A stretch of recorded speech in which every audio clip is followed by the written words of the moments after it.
there lived a young man named Paul. Paul was married to a beautiful wife and was a father to 2 children. He was a hardworking man who delivered pizza to support his wife and kids. He spent all his evenings after work attending classes in order to better himself and hopefully get a better job. Except for weekends, Paul hardly ate a meal together with his family. His family hardly saw him. He spent most of his time working and studying because he wanted to provide the best that money could buy for his family. His family often complained that he hardly spent time with them. Whenever they complained, he tried to reason with them that he was doing all of this for them. He too wanted nothing more than to spend time with his family. It was the day of Paul's exams. The results were to be released the same day. Paul nervously wrote the exams, and luckily for Paul, he passed. He passed with distinctions. Paul was so happy. Soon after, Paul was offered a good job as a marketer, which paid him handsomely.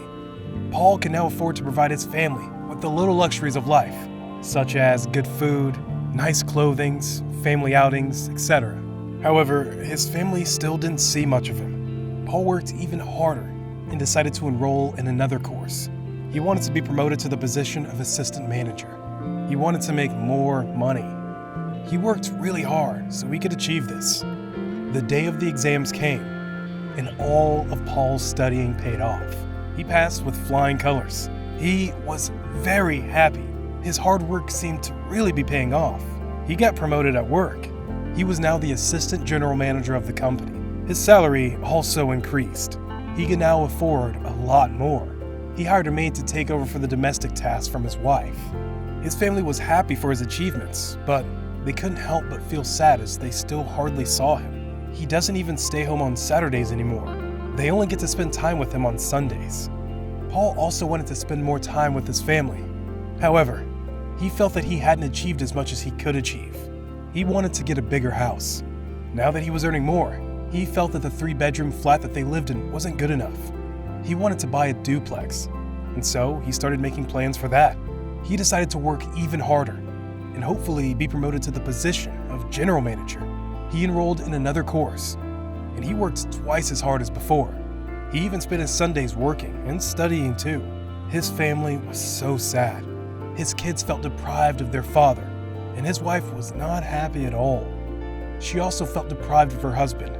She couldn't understand why he still worked so hard, nor why he enrolled in another course. They already had enough, and they were content. He wrote his exams and he passed again with distinctions. He was now promoted to the position of general manager. He could now afford to buy his family a better house and many other things. Paul bought a 5-bedroom duplex.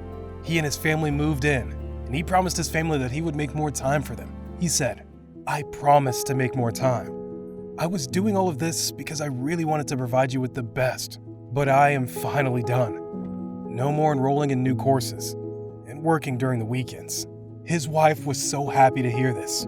His kids were very excited to finally be able to spend more time with their father. They were finally content. The next day, Paul died. Be content with what you have. Life is not all about making money. Pay more attention to the important aspects of your life, such as family and friends. You never know when you won't be able to see them anymore. Life on earth is limited. No one knows the future, and no one knows when they will die. Don't be like Paul. Pay more attention to your family and the people around you. Spend more time around the people you love. The key to true happiness is contentment. Be happy with your life. Be content. Thank you for watching this video. I hope you enjoyed it. Subscribe to see more from me.